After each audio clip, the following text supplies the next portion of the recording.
Hello viewers, in today's class we are going to discuss one important problem from differentiation, right? So here we have to solve this problem in which we have to find the derivative that is dy over dx if this relation is given, right? So here the relation is given as square root of 1 minus x square plus square root of 1 minus y square is equal to a times x plus y, where a is some real number, right?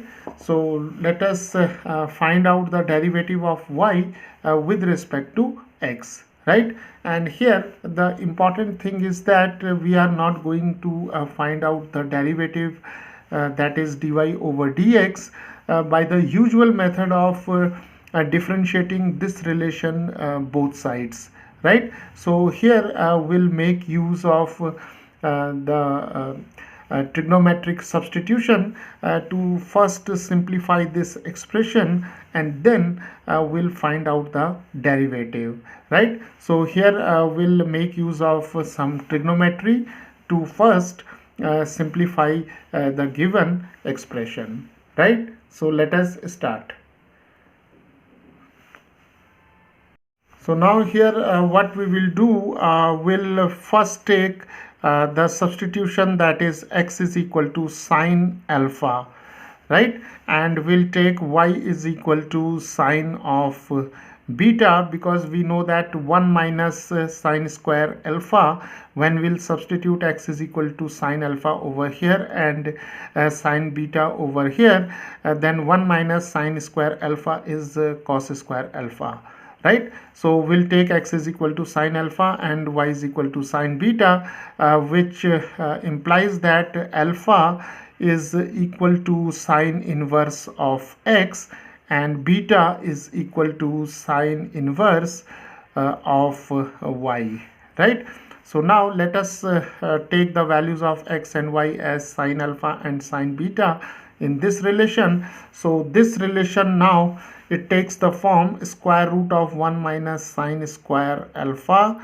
Then we have here square root of 1 minus sine square beta, and here we have a times sine alpha plus sine beta, right?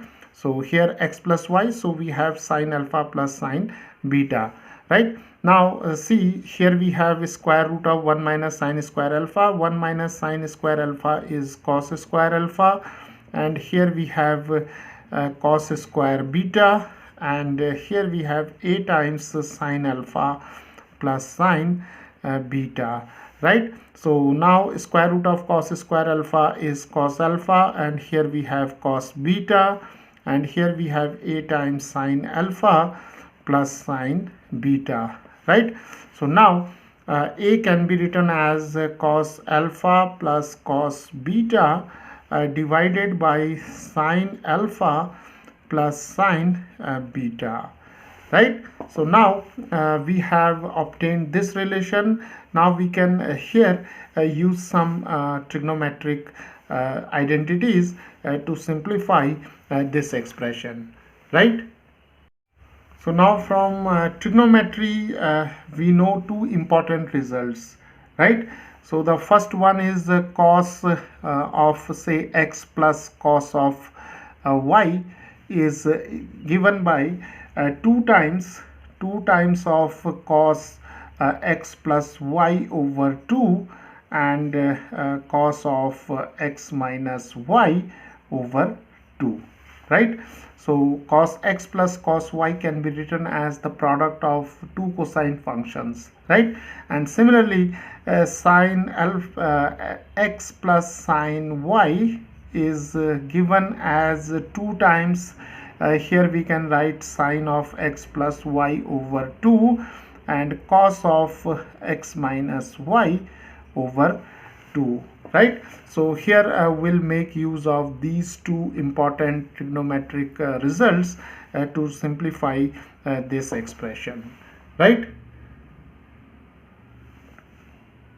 So now we can write cos alpha plus cos beta by using this result. So we have 2 times cos of alpha plus beta over 2, and here we have cos of alpha minus beta over 2, and in the denominator we have 2 times sine of alpha plus beta over 2, and here we have cosine of alpha minus beta over 2, right? So now see here these two terms are identical, so these two terms get cancelled. Here 2 and 2 get cancelled, and we are left with cos of alpha plus beta over 2 divided by sine of alpha plus beta over 2, and this can be written as cot alpha plus beta over 2, right? So now we have the result, that is A is equal to cot of alpha plus beta over 2, and now from here we can take this cot to this side. It means we can take the inverse function. So we have cot inverse of A is equal to alpha plus beta over 2, and this 2 can be taken over here.